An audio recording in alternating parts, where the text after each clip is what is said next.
Welcome to our latest member, Ben Adams from Midavalyn Mortgages. How are you? Morning. Yeah, really good. Thank you. Yeah, Self. really, I'm looking forward to this. Let's see how we get on. See how we get on. Yeah, all good. Do you want to introduce yourself? Tell us a little bit about you. Tell us a little bit about your background, Ben, if that's okay. Yeah, sure. So my name's Ben Adams at Midavalyn Mortgages. So I've been with Midavalyn probably for about 7, 8 months now. Okay. Previously to that, I was directly authorised by the FCA by myself, and I just found it too challenging, really, and not worth the time and effort that I was putting in terms of the rewards I was getting back. Being on top of all the FCA returns and Being directly authorized. yeah, the regulations and the compliance side of things and things like that. So I think I was directly authorized from about November 23. Right. So fairly decent amount of time to try and make it work. But I think from myself, I just wanted to get back into an environment where I was around like-minded people, where I could sort of bounce ideas off or, have a bit of camaraderie. So it's a lonely old place being self-employed, as I'm sure you'll know, Can and be. Yeah. everyone else can attest to. So yeah, it was challenging, rewarding, but then not rewarding enough to maintain it. Right. So that was the reason I sort of stepped away from that and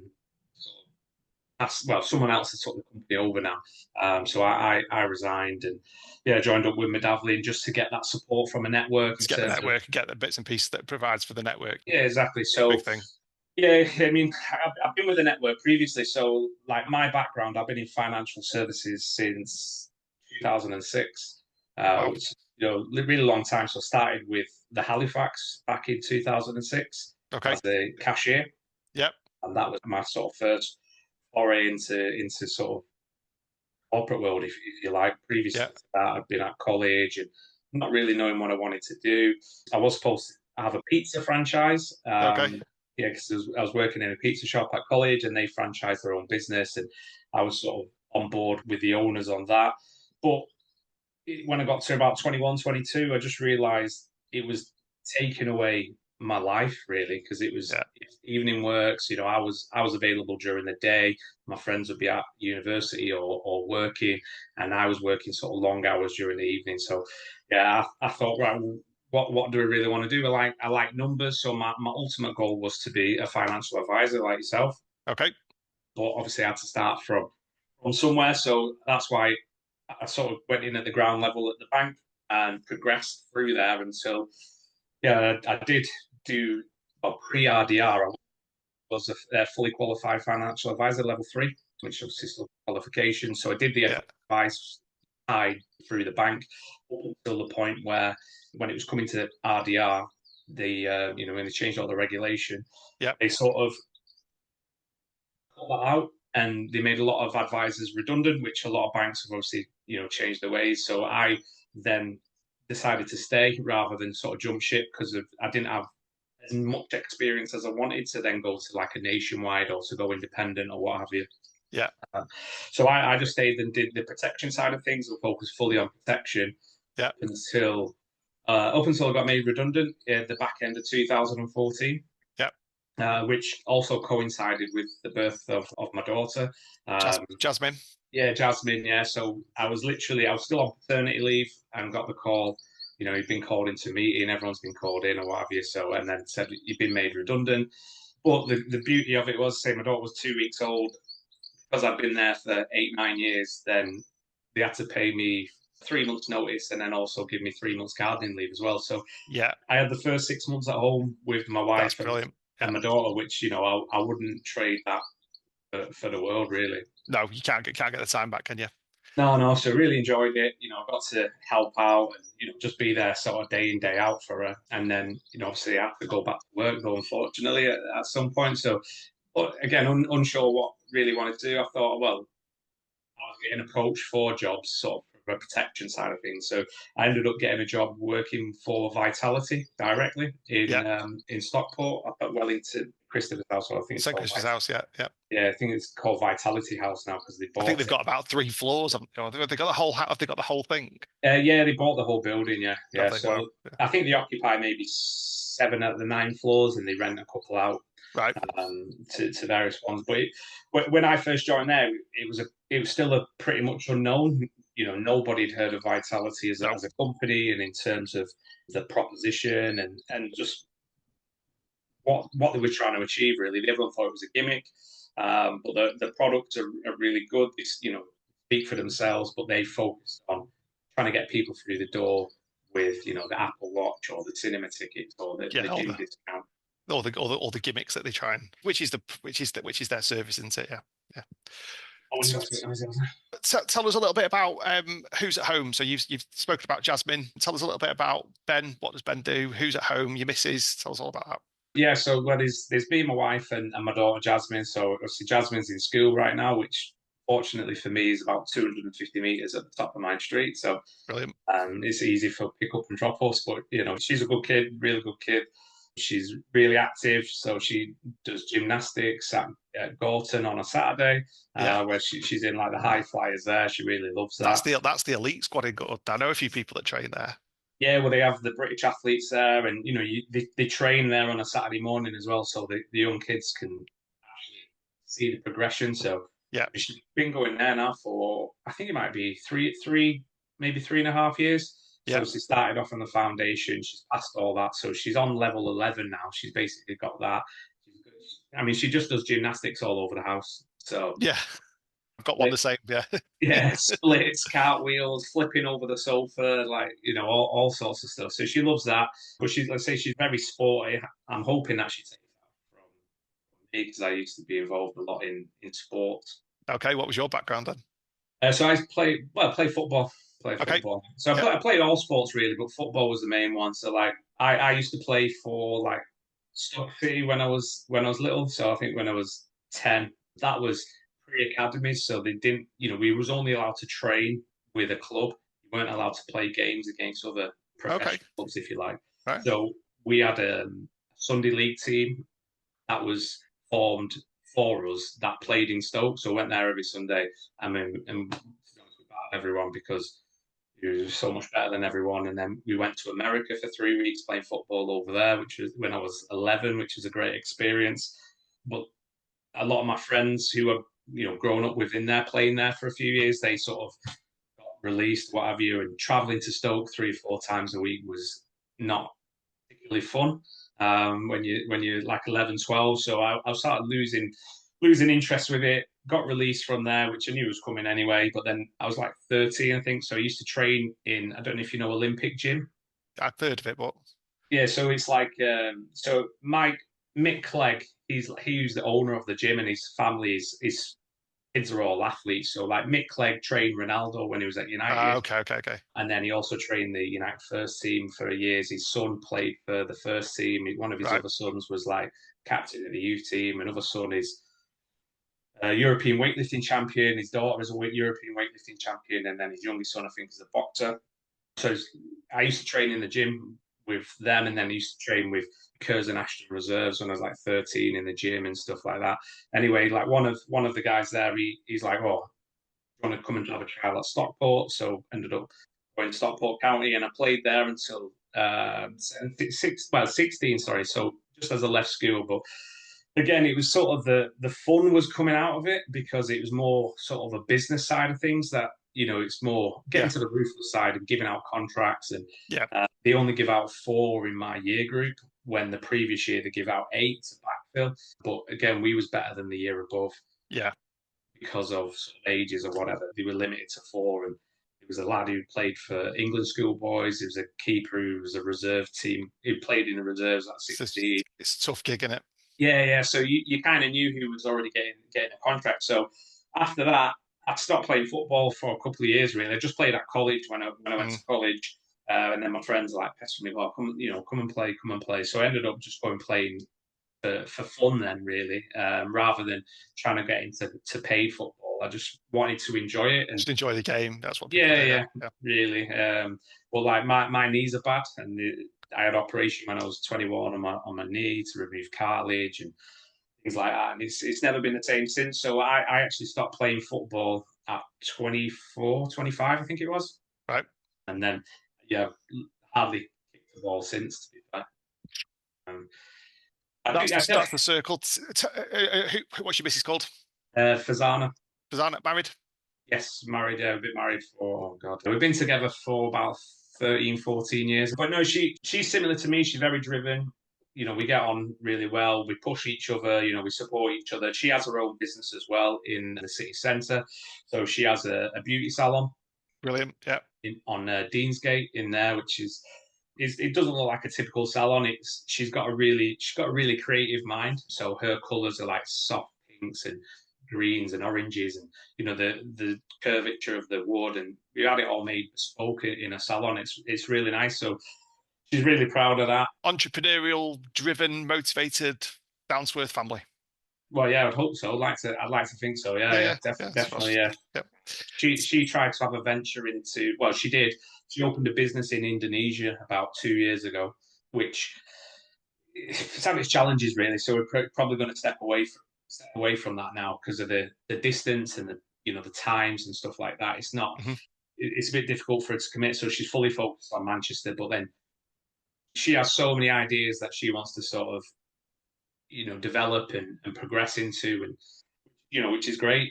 It's hard keeping up with her. So someone I have to have a bit more of a, I'm a bit more logical focus and thinking like that where she's the creative. So I think that's why you're the numbers guy. That's what you said. Yep. Yeah, the numbers guy. Yeah, so I have to look after finances and all the boring stuff really. Well, I don't think it's boring, but obviously. Nope. And then, like yourself, yeah, it's something that you enjoy. But other people, obviously, they don't have it as their strengths, which which is fine.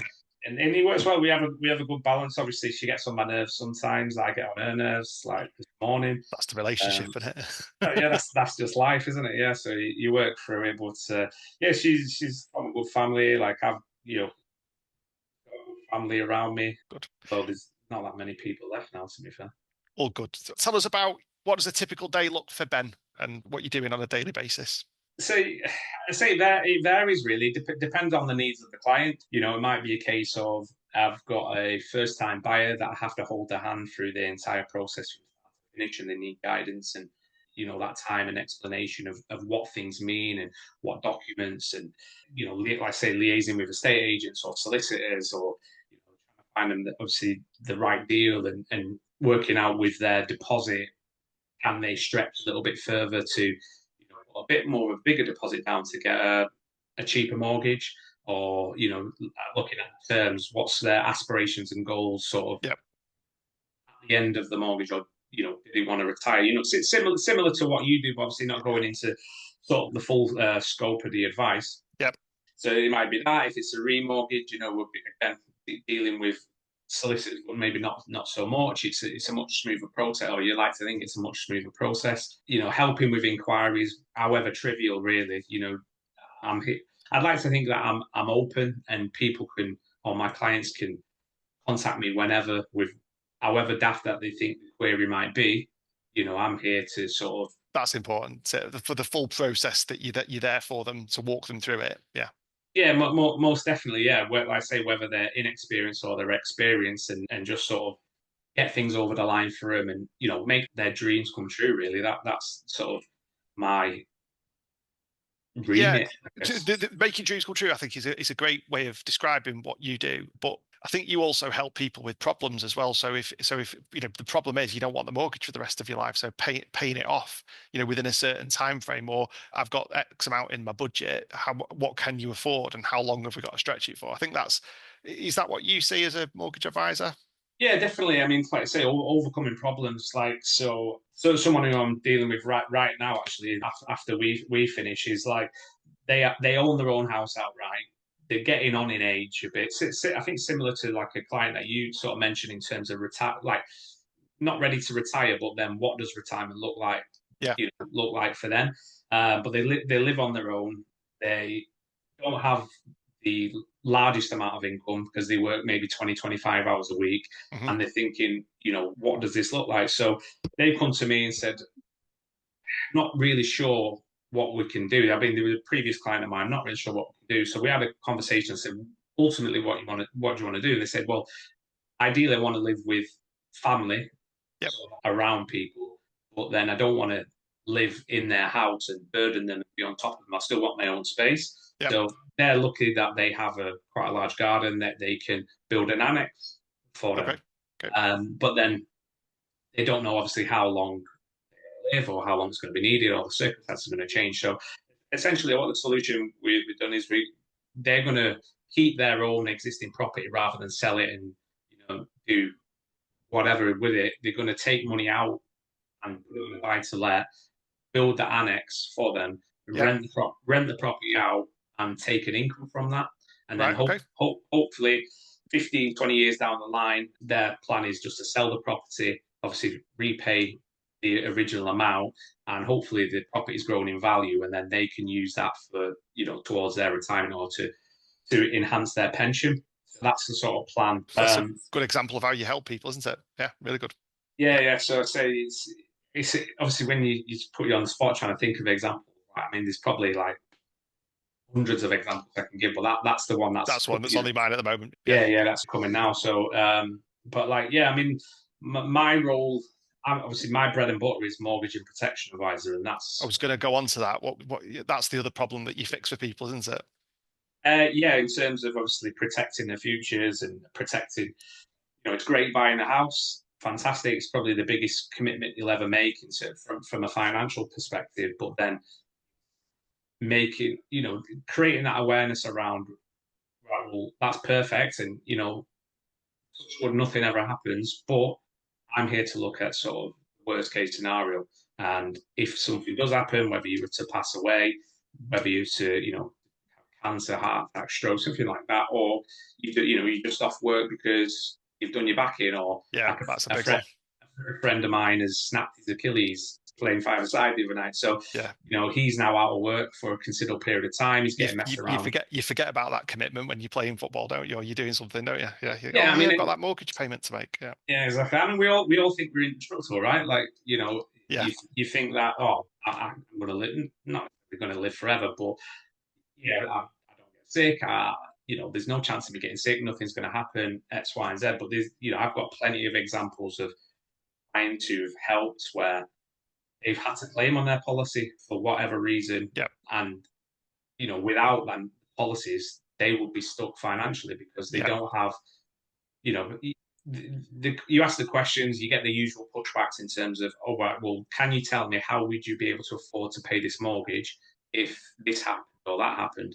And the most common answers you get is, oh, I've got my savings. Okay, great. Well, how long will those savings last? Yeah. And what are those savings for? Do you really want to use Yeah. those? Yeah. To pay for your bills? Or I've got family that'll help me. All right, great. Well, if my daughter comes to me that 20 years down the line and said, oh, Dad, I can't work because of this. Can you pay all my bills for an indefinite period of time? No.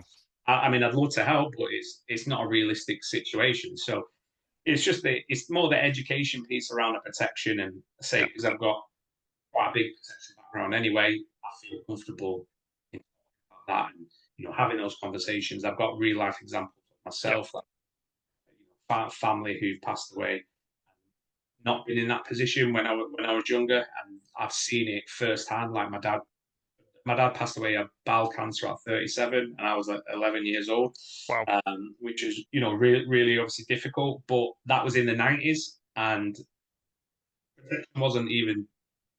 Well, I don't even think it was within someone's thought process then, because things like critical illness only came onto the market in 1983, so it was still a new sort of foray into it. Now you've got companies like Vitality will cover sort of in excess of 180 conditions, and you can really get that benefit from a policy, whether it's going to be a major illness that's going to impact you for a significant period of time, or if it's just going to be short term.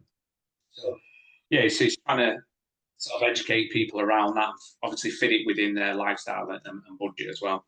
So you're a mortgage advisor that's entrepreneurial. You know how to help people fix the problems, but you've also seen firsthand from your dad's situation what the impacts of what could happen. You know, if those protections are or aren't in place, depending on what situation your dad was in, theoretically. Yeah. Yeah, definitely. Yeah, because I mean, we had to sell the house that we was living in, and then we had to move and downsize to a small house because my mum couldn't really Yep. afford to cover it there. So and then that changed your lifestyle and you sort of your Yep. expectations really. And it was obviously difficult. Obviously, my mum's like tough and she got on with it, but obviously it impacted It impacts her. everyone. Yeah. I mean, it impacted me obviously Yeah. emotionally. Yeah. Yeah. Rather than just I see the emotional side of it, but also the financial side of it as well. So it's trying to sort of balance That's the what two. that's I think what you've identified there is what your purpose is, and that's your purpose. You're good with the numbers, and you understand the implications. So yeah, that must be really tough when you're talking to a client and they say no, I don't want that, and you think, well, God Almighty, I'm living breathing example of what happens when you don't have it in place. Yeah. Yeah, as I'm saying, and it's not just like that from, I've got all the, plenty of examples Yeah. of it Yeah. Yeah. down Yeah. the line. But Yeah. I mean, obviously I would say I give advice, so I'm not here to sell you anything. No, it's difficult. It's difficult to cross the line, isn't it? You've got to try and be. This is the right thing to do, but it's up to you to buy it. Yeah, exactly. Yeah. So, I'm not a boiler room seller No. and anything like that. And I like to have a bit of autonomy in terms of the advice and Yeah. tailor it to an individual Yeah. or a couple circumstances Yeah. rather than, one size fits all off the shelf and go away. And what's really good with me and you is I don't do any of that because that's a skill set in itself. And there's only so many times I can take. My demographic of client isn't that client. That's your demographic of client. So the clients that I find that are in that situation, they need to have that conversation with someone, and they need to sort of feel the impact once they've put the biggest liability in place or the biggest asset they've got. They need the protection plan in place. So yeah, it's good that we don't step on each other's toes, and I just don't. It's not. I advise in it, but it's not something I actively am looking for at all from our business. Yeah, because that obviously when I was thought was when we have a one-to-one, I don't know whether this is classed as a one-to-one or Could what do. have you. Yeah. But yeah, that's what I was going to ask you in terms of, obviously I don't want to step on your toes if that's something that you. I don't. Mortgages. No protection for the mortgages, income protection for the mortgages. All that is down to you. And any client that comes up that has got those needs, then they'll come to you, which is part of joining the group.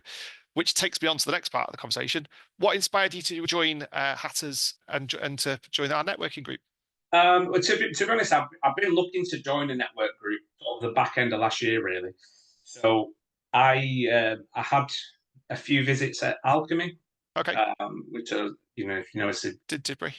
and yeah Northern, yeah. So it's round that, yeah, Yeah. Northern Golf Club. So I mean that was really my first foray into it, to be honest. And it's a significant sized group. The numbers in there, and I did actually put an application in, and it came between me and another candidate, and they decided to go with another candidate on by a Their, single vote. their loss. We've Yeah, got you well, now. Yeah. Yeah. that's and then that was due to they wanted someone younger than me, which I thought, ouch, I'm You're like, 21. I can't you bet? yeah, 41 years old, and I've already been cast out Yeah. to the side, Wow. but yeah, I thought fair enough. It's not an issue whatsoever. And then I did get approached to join other, I think, core groups which have not obviously established, and they was obviously waiting for a certain number of members to Yeah. to join to become fully fledged. And then I thought I'll just bide my time. I'm not in any particular rush. But then one of my colleagues, well, say colleagues, someone who works in the office, Pam, she was invited along by Sam as a visitor. I think that was in the beginning of May. So Wow. she was essentially looking at joining, but Yeah. she doesn't have the capacity to do it. Yeah. And would think it would be beneficial and would like to come along. So I came along to the face-to-face meeting at the beginning of May. Originally, I think you was on your honeymoon, was it? I was. Yeah. Yeah. Yeah. So and I enjoyed it. I thought with it being a bit of a smaller group, obviously you get more of a chance to speak and more of a chance to get round the room, really, Yeah. Yeah. as compared to Alchemy, because it's Big. literally you're fighting 50 voices, you get 30 seconds, and to get around everyone and sort of make your voice heard, it potentially would be difficult. So I thought, you know what, this one is growing. I obviously spoke with Louise, and she told me about the aims of the chapter and where you want to be in like 6 months. And I just thought, you know what, it feels like a good fit. It's not too far from home, which is a benefit. Like I live in Ashton, so it's just on Yep. the couple of junctions. Yeah. Another one is that I didn't have to get up at 5:30 in the morning to be an That is a massive selling point for me. Because massive. yeah, in the winter, in the coldest, darkest winters when you're defrosting the car, that's not fun. This certainly feels more sociable. Yeah. Yeah, more definitely. Yeah. And I think I'm more of a like sort of late morning, afternoon person rather than the first thing in the morning. I struggle like to get up. So like, it's 7:45, 8 o'clock is my normal sort of wake up Wake you up. routine. Yeah. So I don't have any alarms. So you're on form by the time you get to work at 9ish in the morning. Yeah, right. Yeah, Yeah. perfect. So I just thought it felt well, and also, obviously, yeah, it's online majority of it, and obviously face to face. But I like that dynamic because then I know then I can commit to that Yeah. time Yep. every week, Yep. and come in my office at home, turn on my laptop, get involved in the meeting, listen to what everyone's got to say. Obviously, have my say as well, and then obviously meet up face to face and sort of embrace everyone. And like I'm a big believer in like I want other people to do well. Like I want to do well, but I want other people to do well as well because That is a massive part of networking. That's the best. You wanting other people's to do well. If you help others, they call it. That's the concept of this givers yeah, gain. give us If gain. Yeah, the minute if you go with that helping attitude and don't go with the giving, don't go with the receiving. I'm not looking for me. I'm looking for everyone else. If you can help yeah. everyone else, it'll come back to you two, threefold. That's the best part of it. Well, that's I say that's my whole mantra really. Like I do well enough.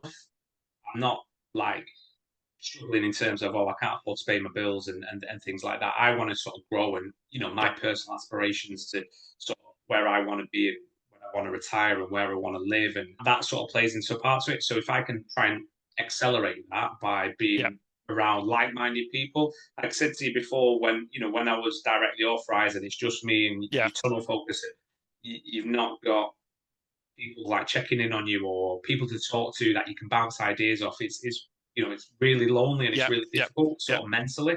Yeah. So I think to get myself out there a bit more.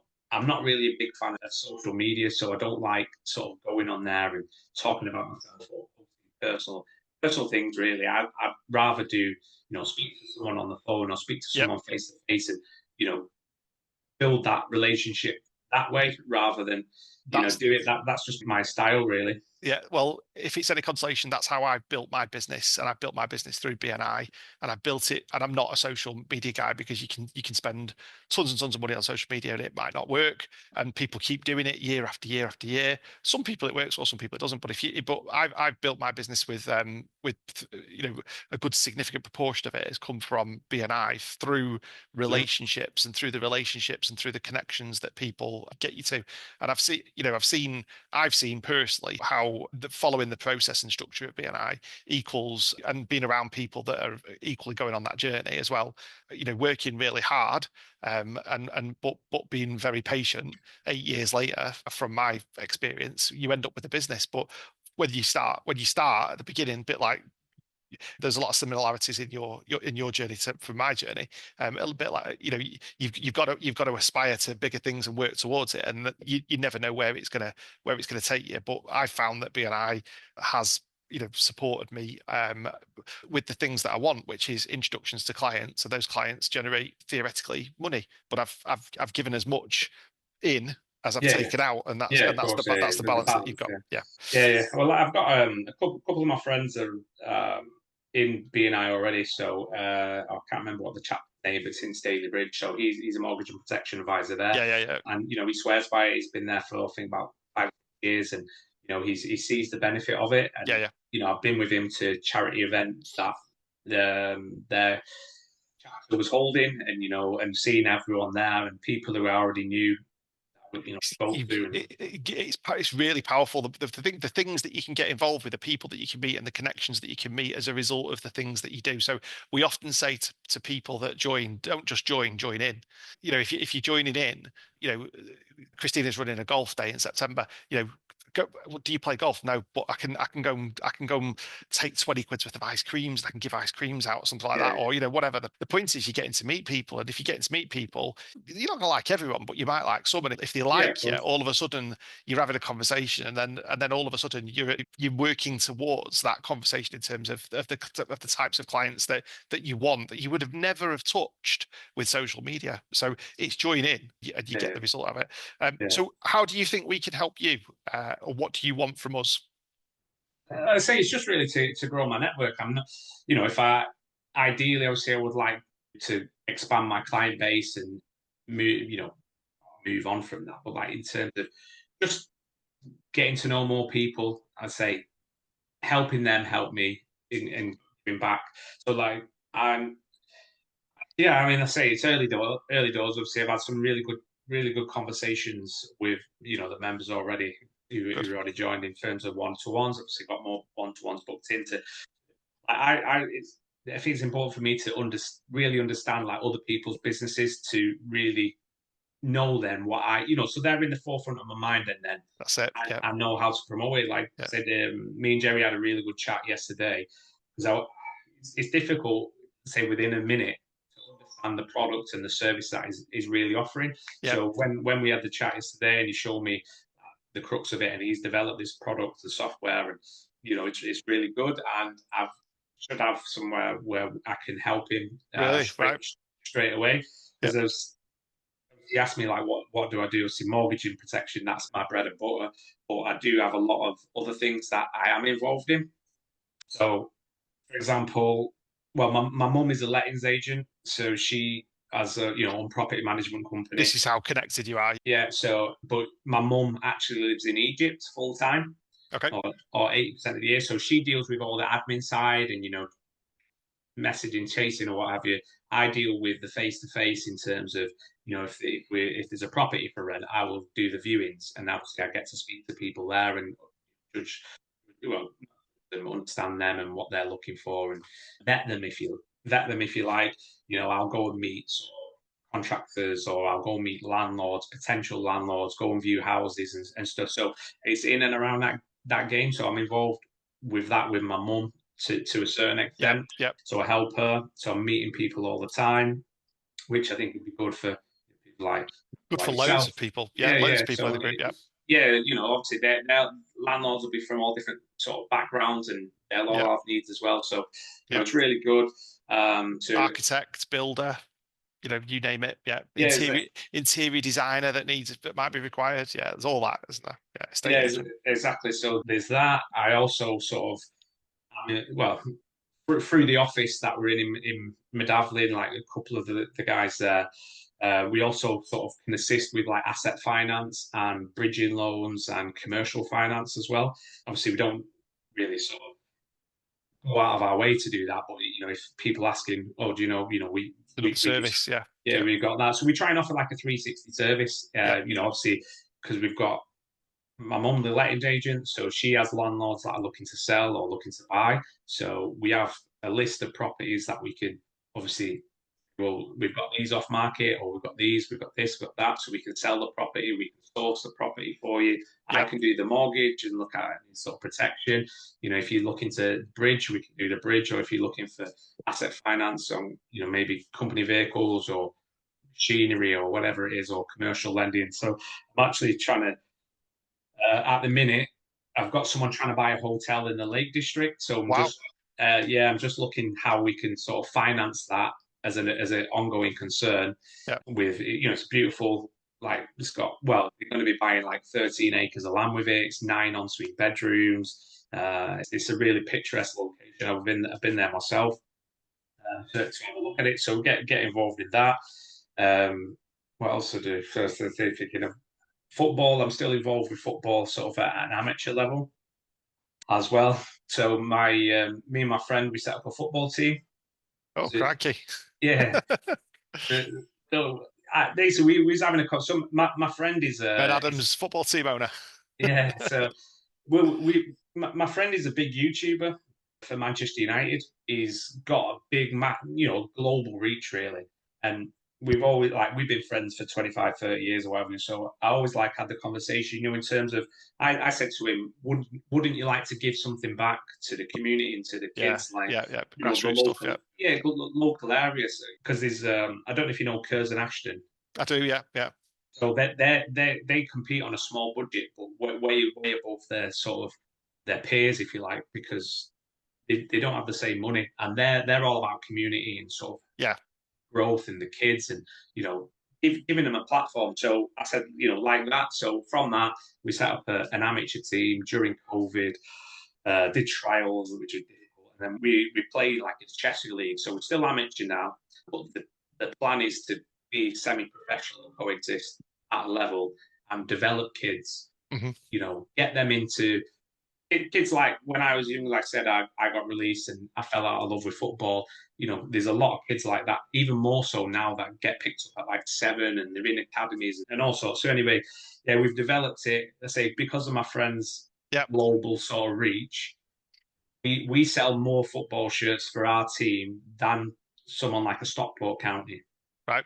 which is bizarre. We're an amateur team. Yeah. We play in the Cheshire League. We've just been promoted, which is good because I've been ribbing him about it. Because my friend is the manager as well. Okay. But we've had a lot of kids or young adults who've been at clubs and academies, and we've helped them get back into paid football. Yeah. So that's a proud achievement. They've Yeah, either and gone to that all that is a network within itself as well, isn't it? And that we sponsor the my son's team. We sponsor the kit as a company, and that gets us the reach to those people in terms of the awards, in terms of the dinners that we do, and all that sort of stuff, and the events that we do. So that's all opportunity as well with people that you can go and talk to, really, isn't it? Yeah, massively. Like I say, we started off with one team. I think we've got about 10 teams now. So Wow.